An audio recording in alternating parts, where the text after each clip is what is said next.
Okay, we're going to do something very simple and it's still part of mindfulness and it's still part of being aware. I would want, honestly, now I'll be very certain because I already said so and I will keep up to that. I want all the people on the last row, right in front of me, from the lady in red to the gentleman in grey, to come right up to the front. I want the people then on this side to close your eyes. Close your eyes and close it shut. If you don't feel that you can close your eyes and close it shut, then just close your eyes and look up. And I want the people on this side to slowly do something that I'm going to ask you to do.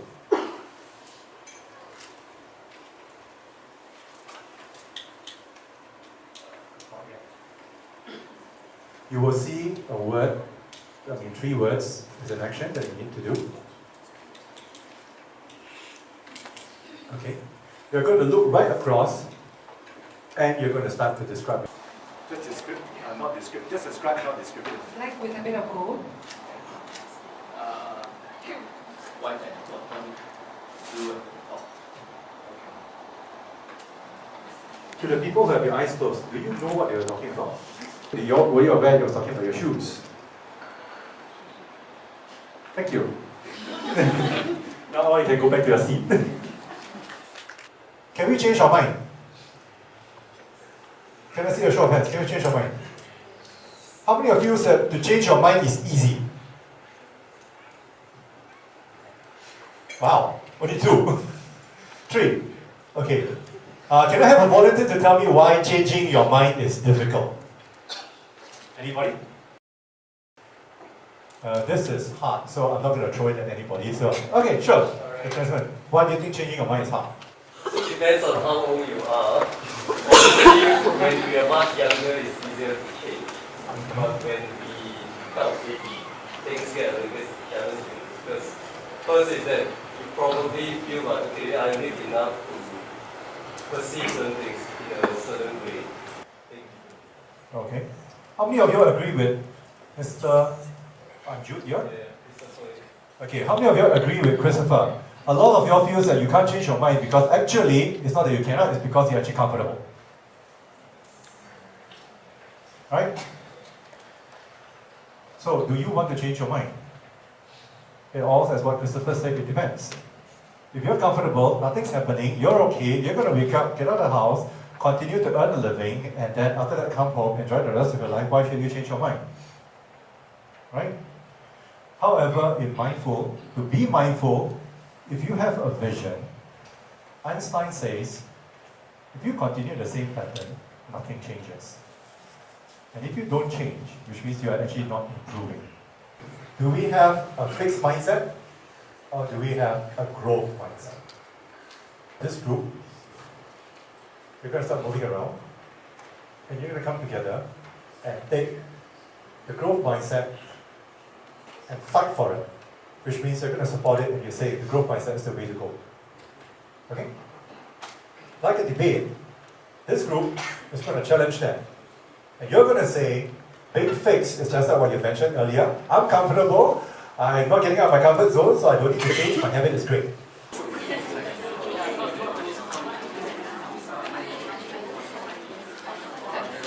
You have 2 minutes and 30 seconds left.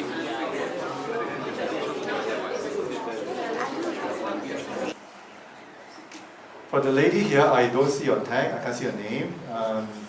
What's your name? Charlene. Okay, Charlene May. Do you know the gentleman in black Callaway t-shirt behind? Can you see him? Yes, right on. Second person from my right. How did you manage to discuss fixed mindset with him? You didn't, right? You were quite fixated here, right? You know, there's something. What I did just now was part of this. And this is exactly what's happening in our life. But we don't realize it. How often do we come up and we work, we go and we fall, and we get up and we do our work, and we don't realize what's happening? The distraction was to all of you is that I used the word time and I used the word observe. Suddenly, everybody was caught up doing something else, And the observer got caught up of the time. They felt that they only had to observe when the debate began. But life doesn't happen that way. Your vision doesn't shut down just because you are not observing for your time. How mindful are we? Are you happy where you are in your career today? If you're not happy where you are today, are you then having a growth mindset? You don't have to answer me. Because if you don't have a growth mindset and you're not happy where you are today, with the economy moving in a dynamic position today, tomorrow you could be finding yourself either in another department or having to find yourself another way to make an income. All of y'all in actuality is here for an awakening. And an awakening that a lot of y'all really don't want to do. As an old sage, one guy, Catholic priest in India, he says, all of us live in our own dreams. And I honestly don't know why you're here at this retreat. One guy says, oh, we are here to see the truth. We are here to be awakened. That's why we're in this retreat. And he says, no, I'm not going to awake you. Because when I do, you'll get very angry at me and you get very disruptive and you go home and change your life and then can't blame me. So in awareness, how many of us of our perception is internal? How many of us of our perception is changed or influenced by the outside? Only you can answer that question. There are many mindfulness practitioners out there. I am just one voice. You will meet others, and others will tell you different things. Some will tell you in order to achieve certain level of mindfulness, you must be able to do this. And stay here for 30 minutes. Some of them tell you, no, you don't need to bend your feet. All you need to do is to raise your hands further up and stay here for 30 minutes. Is there a difference? Honestly, is there a difference? No, there is no difference. The only thing that happened is I moved my body, either seated or extended. Be mindful about mindful comments or commitment of them. The only thing that you need to be aware of is what's in your mind and what's in your heart. Two things happen in our life. If we can't give the right instruction without or within, we get a messed up peanut butter sandwich. And the messed up peanut butter sandwich is our life. We can't pass it on to the other person, and we can't move on it with ourselves. And we do know in the vision of mind that we're supposed to do something. We figure out that we would know what is it that needs to be done. But yet, it doesn't happen. And we always wonder why. So, in our lighten of our self-awareness, we need to know what we are going to do. And we need to be able to find our way to get it done. So, what is it? What do we need to know? And then after that, why is it important to us?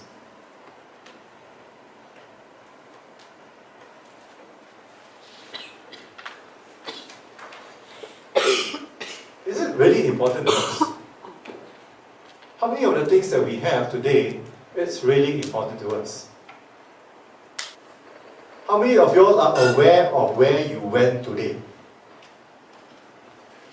Who is prepared to describe to me your journey in vivid detail from the moment you walked out your door, and however you got to work, and what did you have for lunch? Who is prepared? So this morning, I went out of the house at about 10:30, straight to the car park, pick up my car. I went to the activity center to pick up my mom. Stop. Reverse. When you came out of your door, you turn left or you turn right? I walked straight. Then I turned left. Then I turned right. I get into the middle lift. Press 1, I walk down. After I turn out of the lift, I turn right. Why do you walk down when you press the lift? Press the lift Yeah, to you go did. down. Press 1, then you walk down. Walk out. Walk down, okay. Then I turn right. What do you see? What do I see? Yeah, were The you path. aware? The path? Were you aware whether was the path crooked, paved, was it tiled, was it cemented? Cemented. Okay. I walked the path for 20 years. Okay. Wow, 20 years, okay. You realize that many sage and many sayings, be it in Christianity, Buddhism, Hinduism, any religion, they always tell you where you come from is the root of your future. Where you come from is the root of your future. Because that forms the foundation of who you are. It's just like an iceberg. 90% of it is submerged. It's your subconscious. It's where you were brought up. It's your past. Yes, there's another saying that the windscreen is wider. You should look forward and not look back because the rear view mirror is smaller. That is also true. But the rear view mirror keeps you on the straight and narrow when you go forward. So that if you were to veer left or veer right, you know what's behind you. You see it. But if you're not reflecting on your life, left or right from the back, you don't make any conscious indication of where you are going, simply adrift at a given pace. And that's why you see even the Lamborghini, which is so flat in Singapore, can flip into a total mark at 60 to 70 kilometers an hour in Sentosa. If you're living in a certain sense of discontent, where you're not in balance with yourself, you need to know why. Take some time off. And some time can be just 5 minutes when you're in the train and you don't have to look at your phone or your iPad. Everybody's going to stand up. You've been sitting down the whole day, and now you're still here and you're still sitting down. Everybody's going to stand up. You've been sitting down the whole day, and now you're still here and you're still sitting down. Everybody's going to stand up. And then now I want you to find 3 persons, introduce your name, and introduce your most ambitious and awesome dream that you would want to do.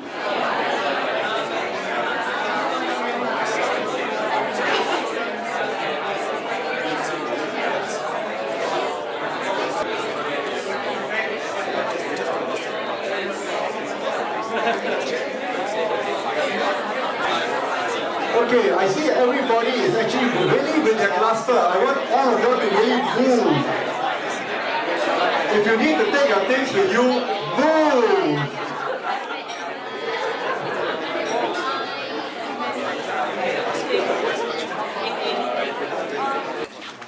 Is everybody happy? Do you all feel a sense of exhilaration now that you are spoken and being able to talk about your dreams? Yes? No? Wow, it's really like school, you know? And we're really beyond that. And it's still really like school. Have you ever gone to meetings before and whoever is chairing the meeting says the same thing and then you're at the table and nobody speaks up? It's kind of like this, right? No talking in university. Okay. Good place to be mindful then. But mindfulness is not hypnotherapy, it's not feel good, it's not mind control. It's actually a total opposite of that. You need to be totally open-minded and your mind needs to be open to be mindful. Because if you're not, you can't be. You see? So, it's just like